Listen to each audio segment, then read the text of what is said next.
नमस्कार साथियों, स्वागत है आप सभी का फौज डिफेंस एकेडमी के यूट्यूब चैनल पर। जी हाँ साथियों, आज हम बात करने वाले हैं मध्य प्रदेश आबकारी विभाग में कुछ महत्वपूर्ण पूछे गए प्रश्नों के बारे में। तो साथियों, वीडियो में अंत तक बने रहें। वीडियो आपके लिए बहुत ही ज़्यादा हेल्पफुल होने वाला है। इससे आपके एग्ज़ाम में बहुत ही ज़्यादा मदद मिलेगी। तो साथियों, बढ़ते हैं पहले क्वेश्चन की ओर। आपका पहला क्वेश्चन है, साहित्य के क्षेत्र में नोबेल पुरस्कार 2022 किसको प्रदान किया गया? तो साहित्य के क्षेत्र में जो नोबेल पुरस्कार दिया गया है वो दिया गया है एर्नी एर्नोक्स को दिया गया है साथियों। किसे दिया गया है? एर्नी एर्नोक्स को दिया गया है। एर्नी एर्नोक्स जो कि एक फ्रांसीसी लेखक है और साहित्य और नैतिक तीक्ष्णता के साथ व्यक्तित्व समृद्धि व्यवस्थाओं और सामूहिक प्रतिबंधों को उजागर करने के लिए इन्हें यह पुरस्कार दिया गया है। साथियों, बढ़ते हैं अगले क्वेश्चन की ओर। आपका अगला क्वेश्चन है, दादा भाई नौरोजी भारतीय कांग्रेस के किस अधिवेशन के अध्यक्ष थे? साथियों, ये भी बहुत ही ज़्यादा महत्वपूर्ण क्वेश्चन था। तो ये सन 1986 के कलकत्ता अधिवेशन में, 1893 का लाहौर अधिवेशन और 1906 के कलकत्ता अधिवेशन के अध्यक्ष रह चुके हैं दादा भाई नौरोजी। और साथियों, दादा भाई नौरोजी को भारत का grand old man of India के नाम से भी जाना जाता है। ये साथियों, ये भी आपको ध्यान रखना है। बढ़ते हैं अगले क्वेश्चन की ओर। आपका अगला क्वेश्चन है, घोड़े दागने की प्रथा किस शासक ने शुरू की थी? तो घोड़े दागने की जो प्रथा है वो किसने शुरुआत की थी? इस प्रथा की जो शुरुआत की गई थी वो अलाउद्दीन खिलजी के द्वारा शुरू की गई थी। किसके द्वारा शुरू की गई थी? अलाउद्दीन खिलजी के द्वारा शुरू किया गया था। और अलाउद्दीन खिलजी का जो शासनकाल था वो 1296 से लेकर 1316 तक था। तुर्की सुल्तानों में अलाउद्दीन खिलजी प्रथम शासक था जिसने घोड़ा दागने की प्रथा को शुरुआत किया था। उन्होंने घोड़ा दागने की प्रथा शुरू की और सैनिकों की एक सूची भी बनाई थी। ठीक है साथियों, बढ़ते हैं अगले क्वेश्चन की ओर।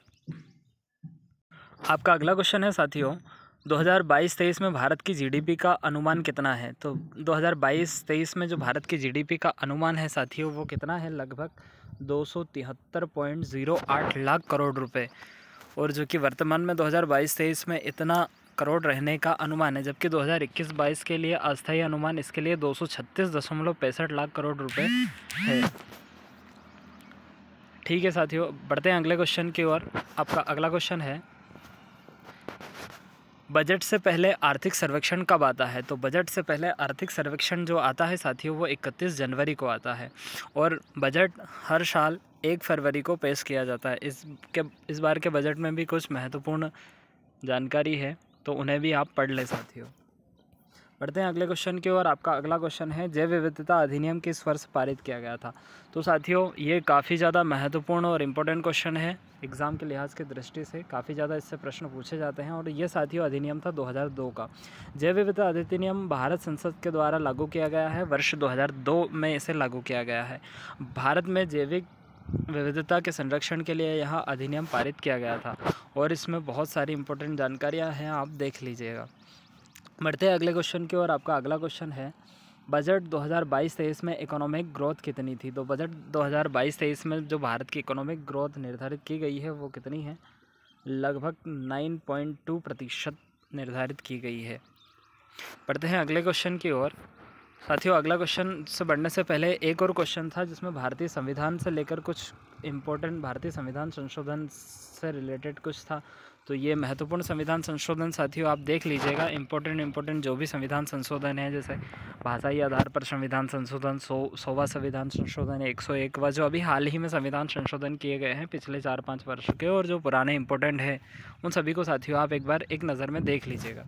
बढ़ते हैं अगले क्वेश्चन की ओर। आपका अगला क्वेश्चन है साथियों, विश्व ओजोन दिवस कब मनाया जाता है? तो विश्व ओजोन दिवस साथियों हर वर्ष 16 सितंबर को मनाया जाता है। और इसके लिए मॉन्ट्रियल प्रोटोकॉल भी हुआ था साथियों, उसके बारे में भी आपको ध्यान रखना है, थोड़ा सा उसके बारे में भी पढ़ लीजिएगा। और साथियों, एक क्वेश्चन आपका युद्ध से रिलेटेड पूछा गया था। एग्जैक्ट क्वेश्चन तो नहीं आया, लेकिन युद्ध से रिलेटेड क्वेश्चन है। तो जो इम्पोर्टेंट जो एक्सरसाइज है साथियों उन्हें भी आप देख लीजिएगा। काफ़ी आपके एग्ज़ाम की दृष्टि से काफ़ी ज़्यादा महत्वपूर्ण होने वाली है। अगला क्वेश्चन है साथियों आपका, एबेल पुरस्कार 2022 किसे दिया गया था? एबेल पुरस्कार 2022 डेनिस पार्लेस सुलेमान को दिया गया था। डेनिस पार्लेस सुलेमान को दिया गया था, जो कि अमेरिका के एक गणितज्ञ है। इनको यहाँ पुरस्कार 2022 के लिए प्रदान किया गया है। करंट अफेयर का काफ़ी अच्छा ज़्यादा पोर्शन है साथियों, तो करंट अफेयर आप देख लें। करंट के लगभग 4 से 5 क्वेश्चन बन रहे हैं हर शिफ्ट में साथियों, तो करंट आप ज़रूर देख लें। जय हिंद, नमस्कार साथी।